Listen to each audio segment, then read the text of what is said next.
Okay, so the Philadelphia Eagles had a defensive player playing on offense versus the Giants. We also break down some all-22 tape on the defensive side, and of course, we can't forget the offensive side too. Plus, we got a defensive starter losing major playing time as a new Eagles defensive starter is the highest graded player on the whole defense. You won't believe it. So much to unpack, but first, listen to Saquon Barkley give up a chance to break his rushing record. You're 13 yards away from your career high. I would love for you to get that, but that's up to you. I just don't want. I'm going to take out all the starters if they don't score. You good? Let them eat. You sure? Yeah, good. You sure? I promise. I'll listen to me. I want you to do it if you want to do it. So I'd rather see the young boys eat. What is going on, everybody? I go by Philly Mike, and this is the Philly Tall Podcast.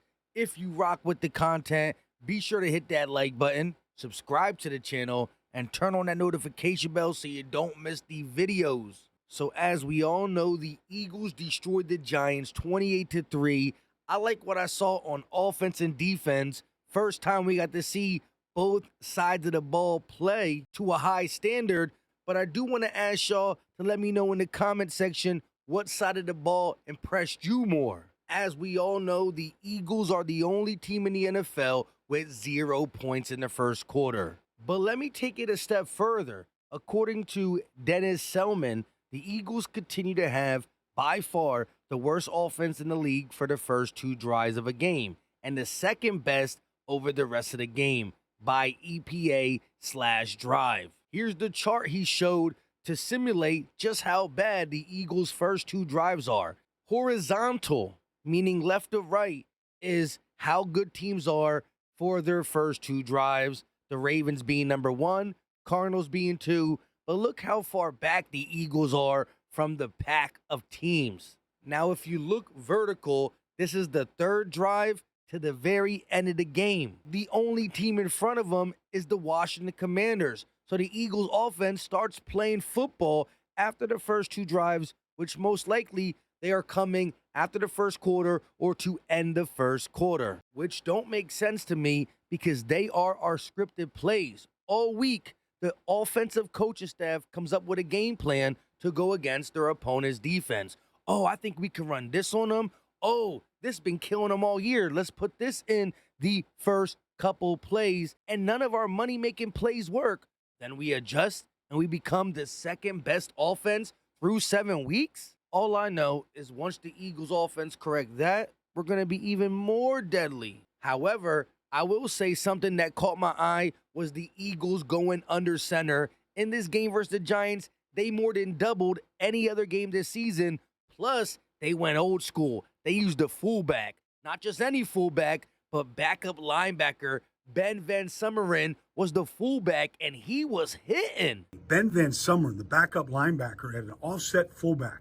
Ran him on about 5 snaps, but this block right here on Bobby Okereke, man, and then you got Dickerson up here on McFadden, and Saquon, that's all he needed. He needed that runway and made the safety miss, and he was off to the races for 41 yards. They couldn't tackle him in the open field. And then this, you watch him on here on this Kenneth Gainwell run, and here he is, offset. It's going to be a counter. You're going to step to the right, counter back to the left here. Little wind back play, and he kicks out an Ojulari, and boy, did he kick him out. And he was pumped. He was really pumped when Gainwell broke a tackle right there, picked up 14 yards. Like, nice little wrinkle for the Eagles. Using the roster, finding a lead blocker right there. Like, 2 good runs, 1 big explosive run for Saquon. That's how you know the game plan was to run the ball. They had a fullback in for 5 plays. We don't have a fullback on the roster, so we converted Ben Van Sumeren. I think he used to play tight end. I would like to see under center, fullback in the game more often going forward, and heck, throw it to him once. He might get busy. As I'm recording this, we got some breaking news. The Eagles just released wide receiver Paris Campbell. Again, he wasn't really on the roster when we were healthy at the wide receiver position, but could we have a possible trade in mind and we need to free up some space? Why not demote him to the practice squad?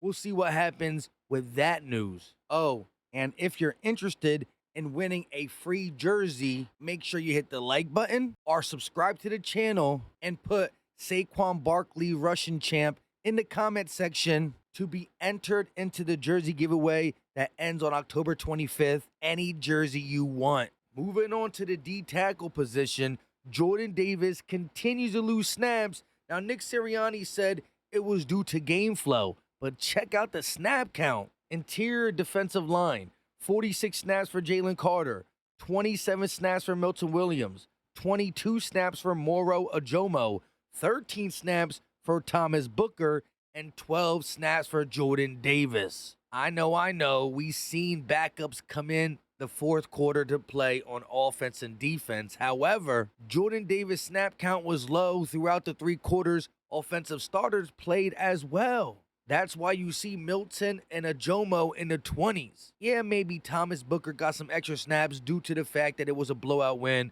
but Nick Sirianni said we still see Jordan Davis as a 3-down defensive tackle, but guess what?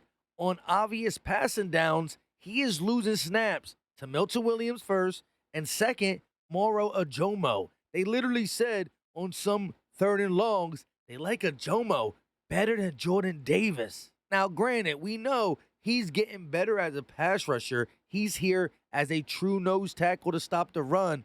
But man, a game where we're winning by a lot, Jordan Davis might not play much, which could keep him fresher for the end of the season. Playoffs is getting cold. Teams are trying to run the ball. But what are your thoughts on the whole situation? Now, before we get into some film study on offense and defense, A.J. Brown, big chillin' in the brotherly shove pile. Plus, guess who is the highest graded Eagles defender in the last 2 weeks where the defense really showed out?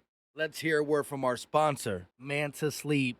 Literally sleep better anywhere, anytime with their sleep masks. They got the sound mask, the pro mask, the sleep mask, the silk mask, and so much more. My favorite one got to be the sound mask. The fact that something this comfortable and easy to sleep with lets you use Bluetooth to listen to your favorite podcasts, music, or nature sounds while you sleep is just ridiculously good. The sound is perfect and easily adjustable on both sides of the ear. They are true 100% blackout for deeper sleep, C-shaped eye cups for unbeatable side sleep comfort, zero pressure on eyelids or eyelashes, plus advanced materials and ventilation for unmatched breathability. Plus, the eyepieces are adjustable so they fit every single person. But I also have the Sleep Mask Pro. It's a little smaller, probably easier to fidget with, but they're both super comfy. And like I said, you'll get your best sleep ever. So click the link in my description and or the pinned comment section. Once you do that, pick whatever mask you want and use code PhillyMike for 10% off your Sleep Pro, your Sleep Sound, any mask you want. Once again, that's PhillyMike, all capitals, for 10% off your sleep mask. You won't regret it. So let's talk about the defensive line that's been really good over the last 2 weeks. 13 total sacks, 5 versus the Browns, and 8 versus the New York Giants. But 5 of the 8 sacks came from the Philly Dogs. Saw some good examples of the Georgia Bulldogs playing off each other in this game. You can see early on, this is the first quarter, the Giants are sliding towards Jalen Carter in this play. So you're going to get a double team essentially on Jalen Carter. The center is sliding that way. That means you've got one-on-ones on the opposite sides. You've got Moro Ajomo lined up with the left guard, Nolan Smith with the backup left tackle. Now Nolan's rushing from a wide alignment. However, all the sacks ain't just coming from the D-line winning. The secondary is holding up. Thomas R. Peterson tweeted, Cooper DeJean is the highest graded defender on the Eagles since becoming a starter. That means no Eagle played better than him in the last 2 weeks where the defense was dominant. Just in week 7, though, Cooper DeJean amongst other cornerbacks. 86.3 PFF grade, which ranks third. 28 cover snaps, 3 receiving yards allowed, and he had 3 stops, tied for 5th place. This dude could cover, tackle, and blitz. Listen to Fran Duffy explain the marriage that is happening between the D-line and the secondary, and Cooper DeJean communicating with the defense. He comes in motion here, and he wants to run the crossing route. And look at the job from Cooper DeJean, Nakobe Dean, and Reed Blankenship here on passing this off. This is really good execution on the back end from the Eagles defense. You can see as soon as Robinson clears DeJean, DeJean's already passing him off. You see the communication there on the back end. Dean, he's got his eyes on it. He takes one peek at Robinson, sinks into the passing lane, and as he's passing through that, look at Reed. He's jumping downhill, jumping this route. And so Daniel Jones had no room to be able to squeeze this ball in. By the time he was able to get his eyes out to the perimeter, Josh Sweat's already getting home.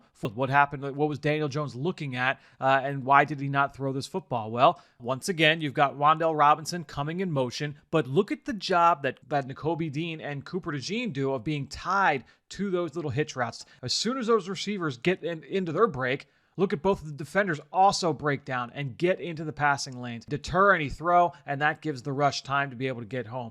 Love being able to see examples of this from this Eagles defense. These were not the only two. There were a bunch of them in this game.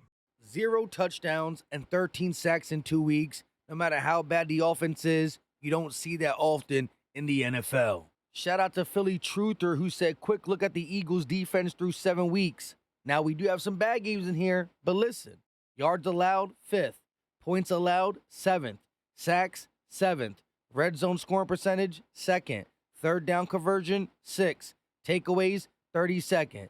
So everything is inside the top 10 except for turnovers. We get the least amount of turnovers through the whole NFL.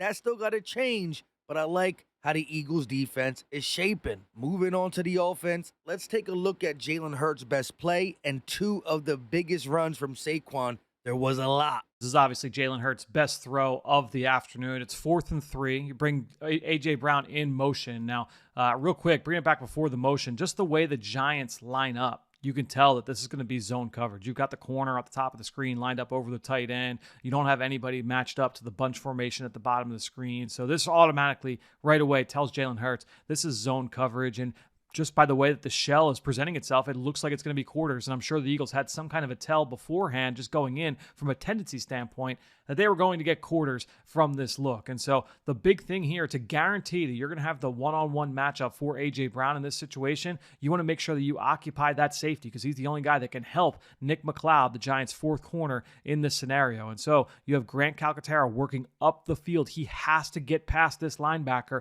to make sure he threatens this safety. If he doesn't threaten that safety, now that safety can cheat to the outside and make this a tougher throw, or obviously intercept this ball intended for A.J. Brown. Now, also just going to the route, A.J. does an outstanding job of staying clean with his release and really making sure that he still is able to maintain that red line. He doesn't get pushed to the sideline here. Look at how well he's able to maintain that midway point between the numbers and the sideline. That gives Jalen plenty of room outside towards the sideline to drop this ball in. That's a perfect throw right into the bucket, right into AJ's lap. Couldn't have dropped it into his hands any cleaner. And you look at this, let's take a look at the first one, 55 yards.